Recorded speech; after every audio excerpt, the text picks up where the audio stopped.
Okay, so we're into May.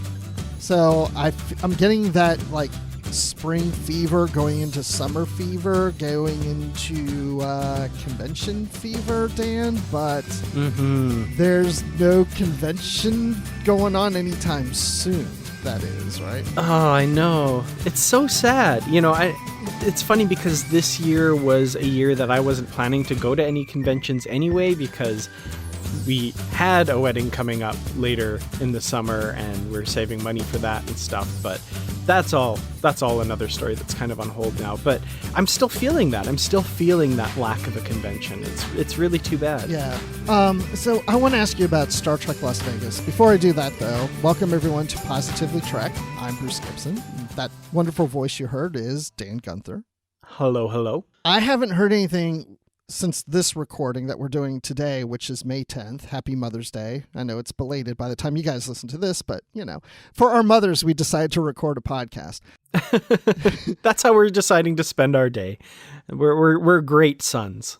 Exactly. I just got off the phone with my mom. She's like, when are we going to see you? Because I'm going to go sit on their driveway because we can't be near them with the COVID-19 stuff. I said, after I'm done this podcast with Dan, Star Trek Las Vegas, I haven't heard anything of it being canceled. As far as I know, it's still going on. Have you heard anything different? Because I've been kind of out of the loop lately. Yeah, they sent an email that to me seemed a little tone deaf, like kind of not acknowledging anything was going on, saying like, oh, we're announcing new guests. Here's these tickets on sale now.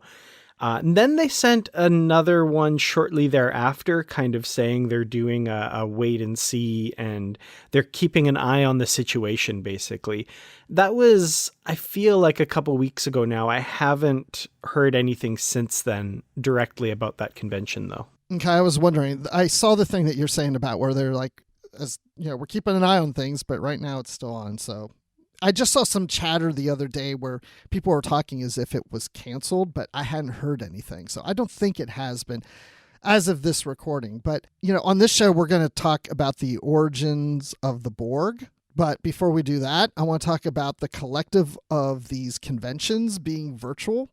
See how I see my little segue? The collective of conventions. Oh yeah, I see how that works. Yeah, pretty lame, but not at all. But Dan, you were telling me before the show there are now virtual conventions that Comic-Con in San Diego, they've announced they're going to do something virtual. Yeah, now they kind of released a cryptic Twitter, not cryptic, I guess, but, a Twitter video basically saying like, stay tuned, keep an eye on this space, San Diego Comic-Con online coming soon kind of thing. So it looks like they are going to be doing a virtual convention of some kind, the details of which have not been released as of this recording. Maybe in a couple days when this episode goes out, you all might know more than we do, but it looks like they're kind of following a pattern that we're seeing a lot of lately with these kind of online convention announcements. The great thing about conventions is being around other people and meeting other people.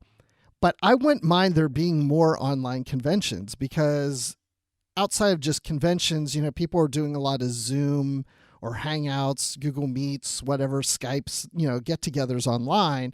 And I even saw something last night of our good friend Bill Smith over at the Trek Geeks. He was doing something where he was interviewing two people that are selling tribbles that would be at STLV. It was almost like a mini convention because you could buy their tribbles, and they were talking about the tribbles, and they looked like they were in a booth, like you would see at a convention. Oh, that's cool. Yeah, and I was like, we can do more of that kind of stuff online now. It's like, it's incredible that you can have a convention really all year long and then, periodically go physically to something so you can be around other people. But, we can all meet online through these different events. Yeah, and I mean, even in a year where something like this isn't happening, it kind of makes it a bit of an equalizer. This, ironically, might be the first year that I attend San Diego Comic-Con because it's online. That's a good point. Same here. I've never been to that one. So, I mean, we'll see. We'll keep our eyes open. Of course, like you said, you're not going to Star Trek Las Vegas this year anyway, so that wasn't the plans. I'm kind of 50-50 about going. Right now, I'm so itching to go because I haven't gone anywhere I mean, I've just been stuck at home. And even in my job, I travel a lot and I haven't been traveling. So I'm not used to being home all the time. I'm used to being in New York or LA or anywhere in between. And I haven't been anywhere in a couple months, which is really strange for me. So I do see online that there are a lot of fans who are saying, like, even if it does go ahead, even if they do go ahead with it, there are a lot of fans saying that they would rather not go this year just because of, the possible risks and that sort of thing. And I definitely can't blame somebody for feeling that way, but I also can't blame someone for feeling the way you do, that, like, it's been a while. You want to get out, you want to do these things. So, hopefully there's be some kind of precautions taken. I can't imagine it will be 100% safe by the time for the convention rolls around, but hopefully something can be managed there. Maybe I would change my mind, but as of right now, I would go. I would not be, I'd be like, fine, I'll wear a mask on the plane. No, I'm going. But once we get there, if things are still kind of like this, maybe I would be like, maybe I shouldn't. Because like you're saying, even people attending are saying like they don't feel comfortable going, but the people that are behind the scenes, the people, the workers, the volunteers, the celebrities, the different guests, a lot of them would probably pull out. So it probably would be a mini STLV, but still, even if it's a mini one, I'd be fine with that because I'm fine with the mini bar in my hotel room as opposed to the bar downstairs. They both have, what I need from it. So a mini STLV has what I need in it too. So there you go. Well, if it goes ahead as planned, have fun. Take lots of pictures for me. I will. A couple of other things that have come up in news before we talk about the Borg. Let's see here, Dan. There's one thing I wanted to mention. I haven't told you about this. I'm sure you saw this, but CBS All Access here in the States is, of course, the service that does Star Trek Discovery and Star Trek Picard. And I work in the TV industry, so when I saw in the trades that CBS All Access is planning to rebrand and change their name, but they haven't announced what that's going to be yet, I was so thrilled because when they launched that name, I was like, there's no way they're going to stick with CB All Access as the name for a long. I just thought it was the dumbest name. I get why they did it, but I thought over time they're going to want to beef that content up and do more with it. And CBS All Access to me is just a lame name. So they're going to add more content from the Viacom CBS properties into it. So it won't be just all CBS stuff, which I think is a great move. And they also own Pluto TV, which they might integrate some of that into it. I don't know what the name's going to be, but I hope it's a really cool name, something better than CBS All Access. Yeah, agreed. I did see a little bit of talk about this story, and apparently even before the rebranding goes ahead, they are already going to be adding some stuff from the Paramount library, most notably for our interests, a few more of the Star Trek films, which is kind of cool that apparently they didn't have before. I'm in Canada, so I don't see CBS All Access. I'm actually kind of surprised they didn't have the Star Trek films, but I guess with that rights split between the films and the episodes before the merger, that does make sense. I hadn't thought of that. Didn't they recently launch a CBS All Access in Canada, but it's not the full one like we have in the United States? Right. Yeah, they do have CBS All Access here. I haven't really looked into it, again, just because Star Trek Discovery and Star Trek Picard are both, the rights for those have been awarded to other companies here in Canada, which I have. So I hadn't had really any interest in looking at their library. Sorry, CBS, other than Star Trek. So I don't know much about the service here other than that, yeah, it does exist in some form. I really wish there was a service, and maybe this CBS All Access service will have all of the Star Trek movies on. I would love that because I don't own most of the Star Trek movies digitally. They're either Blu-ray or DVD, and I'm now in the habit of not putting in discs. I'm just so used to just turn the TV on and go to a streaming service and watching something. And I've got some of the Star Trek movies that way, but not all of them. So I don't get to watch them as often because I don't want to, let me go get the Voyage Home off the shelf and pop the disc in and wait for it to load. I just move on to something else. I so want all the movies available. It's funny how we've gotten, because we do the live show on Fridays, and the last Friday we did Chain of Command Part 1 and 2, the TNG episodes, me and Brandy. And I have the Star Trek The Next Generation Season 6 Blu-ray on my shelf next to the Blu-ray player beside my TV. But sitting on the couch, I just grabbed the remote, clicked over to Netflix, and hit play. Like, it's so much easier. And when they're available that way, it's so much more accessible. So yeah, I definitely get that.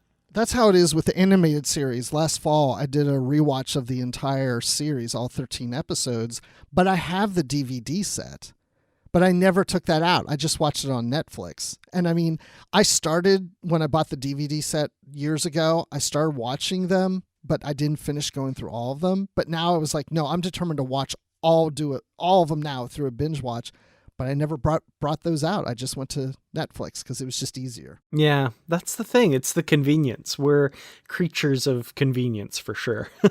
Exactly. Even when I eat breakfast, I go to YouTube and I just randomly pick videos. That's when I watch my YouTube stuff, is over breakfast. I don't turn the TV on. I don't load discs in or anything. For some reason, I do a YouTube breakfast. I don't know why.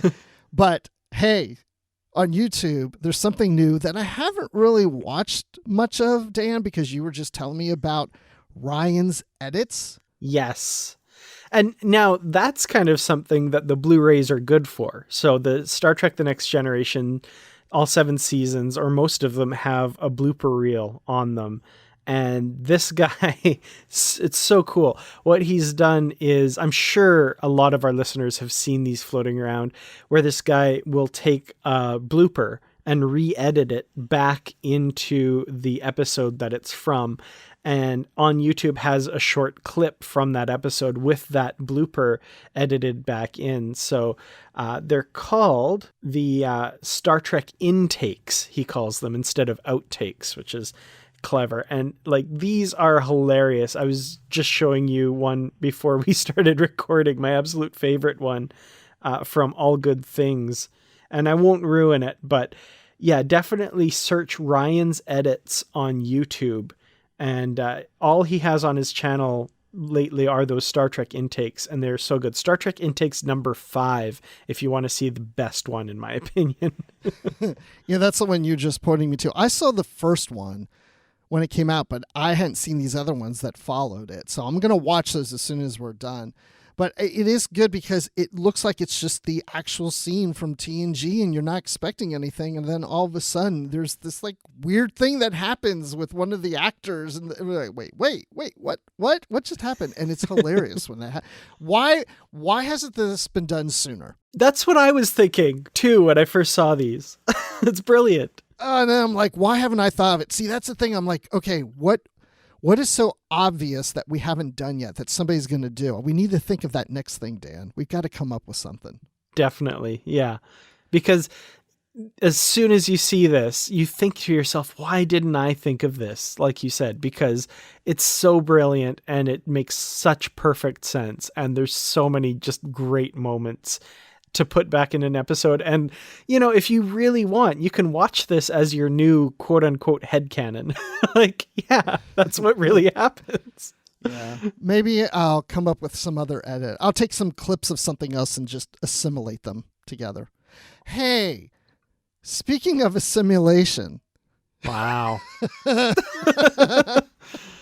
King of segues over here. Wait, do I hear crickets? So one of the things we talked about last week were things that are unanswered in Star Trek, things that we've wondered about. And last week we were talking about Future Guy on Enterprise. Like, we never got the reveal of who Future Guy was. And so we discussed that. We also haven't really received any information of who are the Borg. I mean, we know who the Borg are, but where are their origins? How did they start up? Like, what's the deal with the Borg? I feel like Jerry Seinfeld right now. What's the deal with the Borg? What? And it's kind of one of those things that, like, every time there's a plot point in modern Star Trek that has to do with artificial intelligence or, you know, robotic life forms or something, everyone goes, they're doing the origin of the Borg. It's going to be the origin of the Borg. I mean, you know, the origin of the Borg in season 2 of Discovery was control. And then in season 1 of Picard, it was the Romulans created the Borg somehow or something. There's all these theories floating around. So I feel like it's something that people really want. They really like think like, oh, this is it. This is going to be explaining the Borg. Well, we know the Borg are based or originate from the Delta Quadrant. So that tells us a little something there. But I also like to think, wouldn't it be interesting if somehow humans of Earth in the future created the Borg and somehow that reversed back into the past? And so the very creatures or the very technology that humans created in the future has come back to haunt us in our past, coming from the Delta Quadrant, something like that. That's interesting. I feel like a lot of people would be like, oh, the humans just have to be at the center of everything. Well, that's true, right? But I mean, Star Trek is a story about the human condition. The human adventure is just beginning, right? Well, that was the tagline at the end of Star Trek: The Motion Picture. That's what Star Trek ultimately is about. So I feel like that would be a very Star Trek move to do that kind of story. Well, I'm glad you mentioned the motion picture because I knew this would come up eventually anyway, because there's been theories that V'ger came from the Borg home planet or home system or whatever, because it was integrated with this technology to seek and get more answers. That's what its mission was, but it had been assimilated in a sense with all this other technology. And so a lot of people wonder if V'ger had visited the Borg planet. As a matter of fact, we got that in one of the novels by William Shatner. That's what happened. Yeah, this has been a popular fan theory that's kind of made its way around. There are a couple problems with it, I think. Obviously they weren't meant to be linked together, but there are some interesting connections. And, Spock says that in that repository, he sees a machine planet populated by machines who, repaired V'ger and stuff. The thing about this, though, is that the Borg meld organic and inorganic technology and definitely see organic beings as life forms to be exploited, whereas V'ger didn't even recognize carbon-based units as true life forms. And the implication is the planet that he found was completely 100% machines and not this melding of machines and organic life forms. But if you can kind of get past that little fundamental thing, it's definitely an interesting theory and kind of something that does link a couple disparate things in Star Trek history. I never thought about this till now, and here's the problem that I have with Star Trek sometimes in my mind. Sometimes I can't remember if it was in an episode or if it was in a novel. I mix them up. I think this was in an episode, but was later used in novels. But it was in Star Trek Enterprise, those space stations that were totally automated that could repair ships. That was an episode that then worked into the novels too, wasn't it?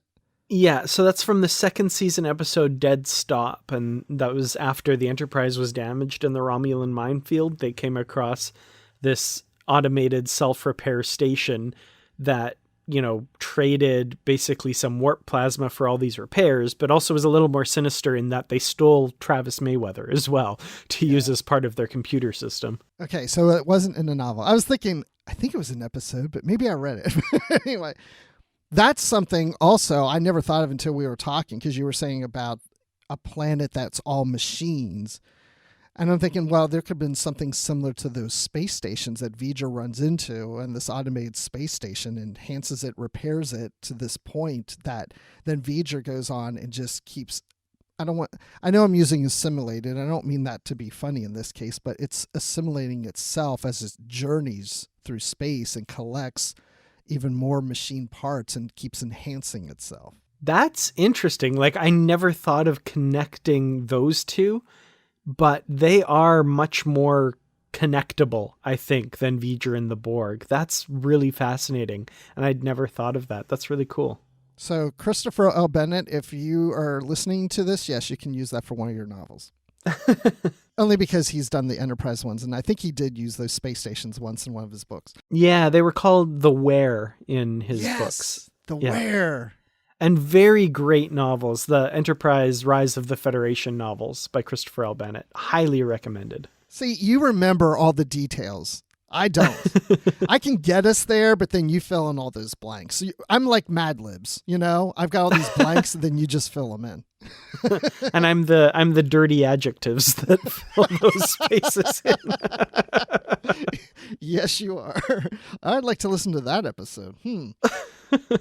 So, yeah, I've always been okay with the whole V'ger visiting the Borg planet. That's been fine with me.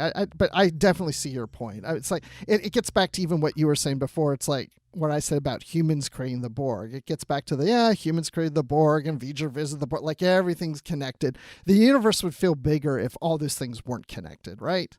Yeah. I understand the tendency to link them all, though. It is kind of fun to do Star Trek Connect the Dots. So let me ask you this. Does it bother you that we don't know the origins of the Borg? Actually, I would say kind of the contrary. I kind of appreciate that we don't know their origins, and I feel like any ultimate reveal in canon of the Borg's origins would disappoint me. Maybe not. Like maybe a writer could come up with something that was really amazing that would blow my socks off. But at the same time, I love the mystery. I love that there's just this implacable foe, this force of nature out there that we don't know where it came from, but it's just this huge threat that is ultimately impossible to deal with. Yeah, I have to agree with you there. I was thinking about that before the show, and I was like, do I really care? Do I want to know the origin of the Borg? And I was like, you know what? I wouldn't mind it, but I don't really want it. Like when we were talking about Future Guy, I'd rather find out who the identity of Future Guy is than to find out the origin of the Borg. Because the Borg, we already know, it's like, okay, it was a machine planet. It's obviously some advanced race had developed a technology of AIs or something to that effect that evolved on their own, and then they enhanced themselves and they continue to enhance to the point that now they're Borg. And then, I mean, to me, I feel like we kind of already know what it happened, but we don't necessarily need to know all the details. Although, like you're saying, if somebody really got in there and wrote a really compelling story to that would be really fascinating. But to me at this point, because of the pedestal the Borg are on, it would have to be something really, really good. Mm-hmm. Well, I have good news.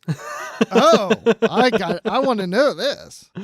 I would like to introduce you to a little author called David Mack, who, not in canon, but I think did a pretty darn good introduction to the origin of the Borg. And it does kind of do what you were saying with the whole human connection as well. And I will have to say that those books by David Mack, the Destiny trilogy, is in my headcanon, which I don't like saying headcanon, but I am saying it here. But I mean, in my mind, that is the origin of the Borg in my mind. I don't really separate it out, but I do know that is not necessarily something that a show has to commit themselves to. We could find out a totally different answer in a series if they wanted to tackle that. But just spoiler alert that if you haven't read Destiny and you don't want to be spoiled, that maybe you tune out at this point. That origin story with the Kaliar is quite interesting because it's not so much a story about the Borg.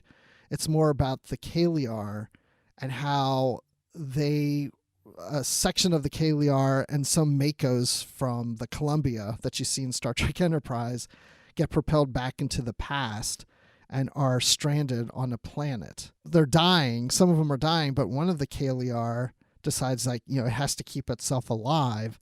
And so it's finding ways of using machine parts and the souls of these two Mako officers to try to extend its life. So it's preserving itself, which then fast forward over time, that technology and that efforts that are done by this one Kaliar start to become the Borg. And this kind of leads into another one of my reasons for not wanting to see a canon explanation for the origin of the Borg, because I loved this in Star Trek Destiny. I thought it was really well written. It served that particular story very, very well. And if they were going to introduce a canon origin of the Borg, I'd want it to be this. And I know they won't do that. Like, I know they won't ever just directly adapt that story into canon Star Trek. So I'd rather they just leave it alone. And then this can kind of sit as my personal again, in quote marks, headcanon for the origin of the Borg, because this story is incredible and it works really well. And I know this kind of flies in the face of what I was saying, that like, I don't want an origin of the Borg, and I definitely don't want it to be because of humans. This story breaks both of those rules, but it does it so brilliantly that I just love it. And I just wonder, and because I feel the same way you do, but I just wonder if we did get something on screen that is canon, that is totally different from this story, how you can really look at the story in universe as a possible outcome of the origin of the Borg. And what I mean by that is there's times I read something in a novel and then something on screen contradicts it. And I just think, oh, well, maybe this novel takes place in a different timeline or a different universe. But if the origin of the Borg is totally different, I can't imagine in one universe the Borg are created one way and in another universe a totally different way and the outcome is the same. That just wouldn't work to me. And and I also think about how in Discovery, they came up with the concept of control. They used number one's name, Una, from the novels. They kind of stayed close to some things that were created in the novels. And I kind of wonder if they did some origin story on the Borg, if they would try to keep somewhat close to what David Mack had created. It's possible. I mean, the Star Trek novels tend to be ignored generally in Star Trek history, except for some of those recent examples you've been saying.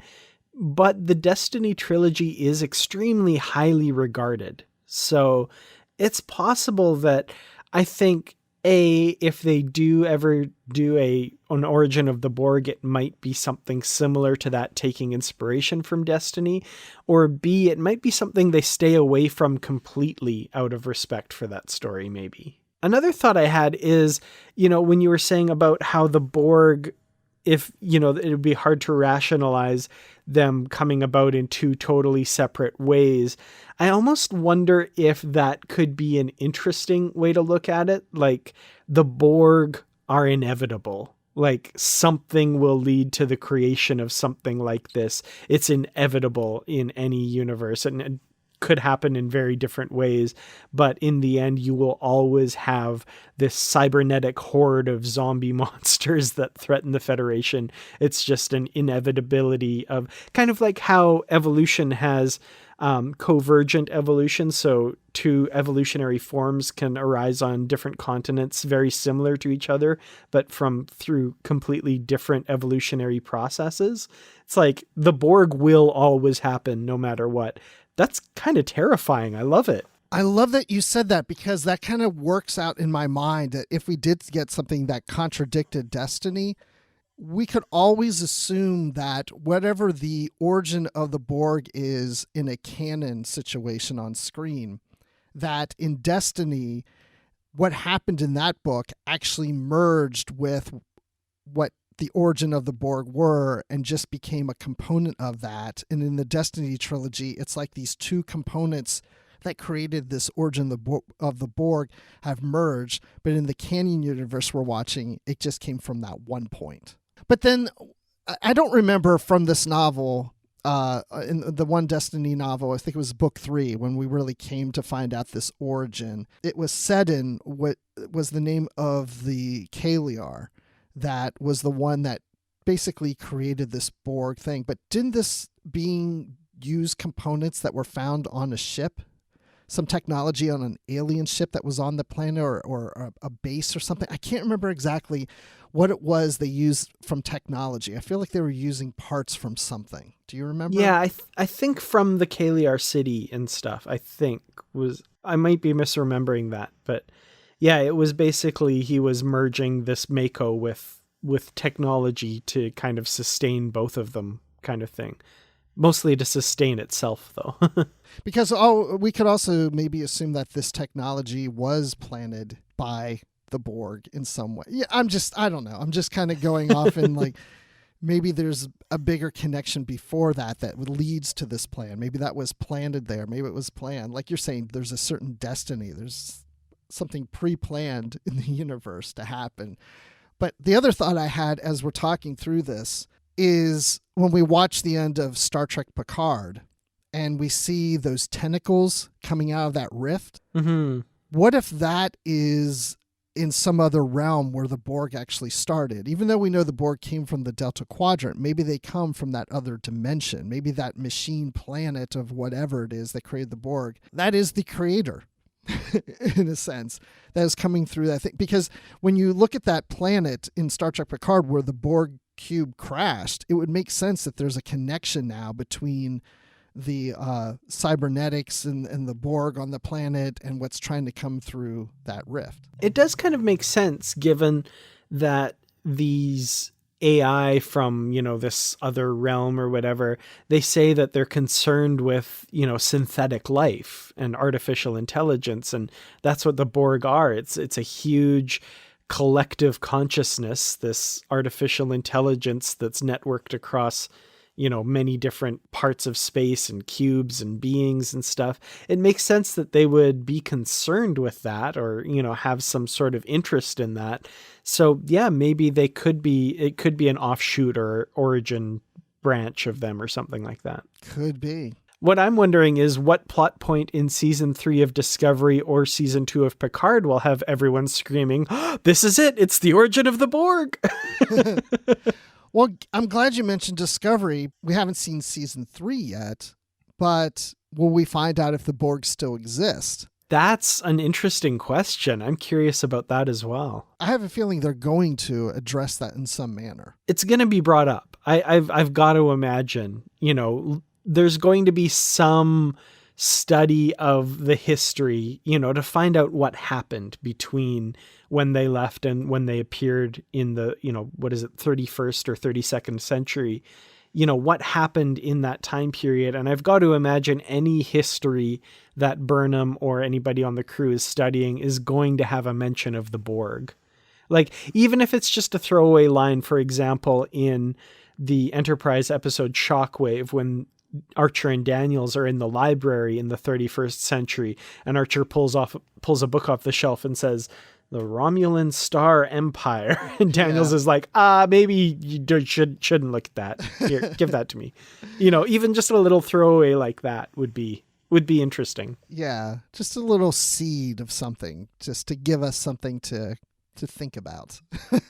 Wow, now I'm really excited about season 3 of Discovery. I mean, I already was, but now that we're talking about it, I'm like, yeah, I can't wait. I still want to know when we're getting this. Yeah, here. Is there anything else you want to talk about the Borg and their origins? I think that pretty much covered it. I'm curious what maybe our listeners would think of the origin of the Borg, though, if they have theories or if they violently disagree with our assessment of motion picture theories and stuff like that, or what. Yeah, and I like that they're theories, too. I don't want to get the exact answer as to V'ger or the Borg necessarily. I almost want it to remain a mystery at all times. Maybe we get a little bit of information here and there, but it never is a thorough encyclopedia or history book of here's the origin of the Borg, read it, Exactly, because we wouldn't have this episode, for example. It would just be, the Borg came from this planet and was created by these people in this year, and that's what happened. Be like, oh, okay, well, why would we waste half an hour talking about it then? So I'm glad we got to talk about this and try and have our, little fun discussion about it. Yeah, and that just reminds me of the episode of Literary Treks that we had come out this week, where we have Alan Dean Foster on talking about his Kelvin timeline novel, The Unsettling Stars. And at some point in the conversation, we talk about perfection. And he said, if everything were perfect, then every Star Trek novel would be perfect and you guys would have nothing to discuss. Exactly. Yeah, it'd be like if they answered every question that we ever had about Star Trek. What would we talk about? But if you want to listen to that episode of Literary Treks, it's episode number 302 called What If AI Becomes Mommy? Yeah, speaking of AI, we were just talking about that. So, well, everyone join us again next week. Thank you for joining us here on the show. You can find me on Twitter at Admiral_Rex. You can find the show on Twitter at PositivelyTrek. And we also have an email account at PositivelyTrek@gmail.com. And Dan? You can find me on Twitter at Kertrats, Kertrats, on youtube.com/Kertrats Productions, making videos about Star Trek. And on Facebook, find the Positively Trek discussion group as well. Just search Positively Trek on Facebook. It's a small group, but it's growing, and the stuff that people are posting on there is always great stuff. I really love the little community we have going there. So please click join and we will let you in. You know, I've heard podcasts where people say like, oh, you know what? We have the best listeners. We really do. We have the best listeners. And I'm like, oh, yeah. That's how I feel now about this show. Yep. It's like I look in that Facebook group and everybody's posting this stuff that's really great. I'm like, these are the best listeners. This is like the best Facebook group. I love it. Yep, that's exactly how I feel. Wow. I guess we all have something in common. We're all like, we don't want to become too popular because then you get all these other crazy people involved and you're like, screw it. Let's just keep it to us cool people, you know? I kind of feel the same way. Absolutely. The positive people, right? The positive Star Trek fans. All right, everyone. Well, thanks for joining us, and we hope you join us again next week. So stay safe and stay positive.